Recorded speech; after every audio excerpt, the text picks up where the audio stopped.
Hi, I'm here again and gusto ko lang i-share sa inyo. No? May gusto lang akong i-share sa inyo.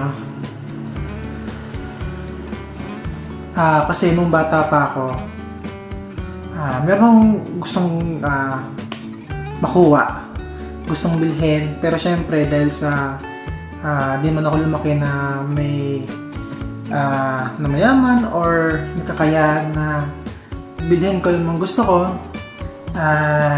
yun.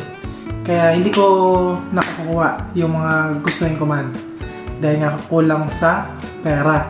Hindi ko namang hilig na humingi ka ng mama at papa para makabili nun.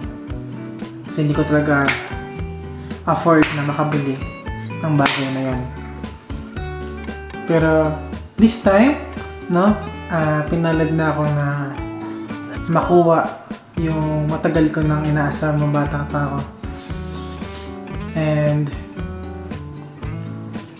sobrang masaya lang ako dahil nakuha ko na sa haba ng panahon. Siguro mga ilang years, 2 decades na. And yun, eto, nabili ko sa online. And ito na, ito yung pinapangarap ko nung bata pa lang talaga ako. At sobrang pasasalamat ko dahil ngayon nandito na, nakuha ko na. Alright, so i-unbox ko siya, isisit. Sobrang binavalue ko to. Alright, bubuksan ko. Ay, sobrang masig. Hirap. Ayan.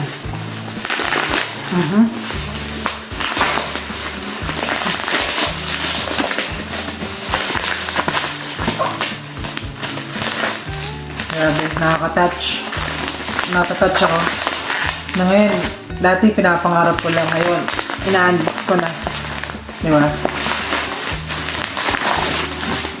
Napakarami kong pangarap ng bata pa ako na hindi ko nakuha.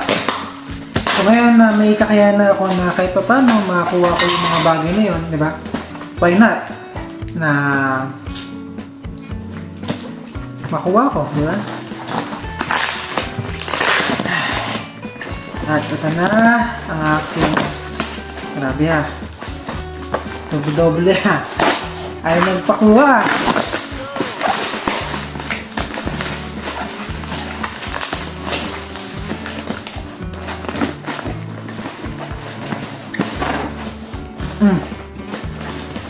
Bawat-bata naman siguro, di ba?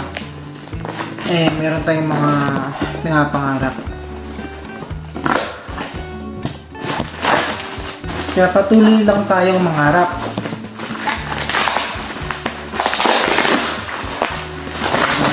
At pag dumating na yung mismong araw na yun, meron ulit isang may balot ulit. Grabe hiningatan At eto na. Wow! Sobrang saya ko talaga. Bumungad ka agad. Bumungad agad. Eto na. This is it. Ay.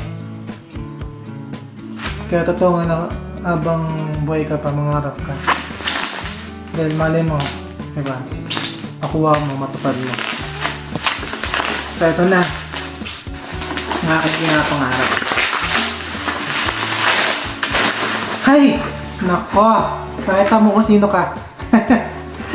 Yan! Ano ba ito? Sige bang. Diba?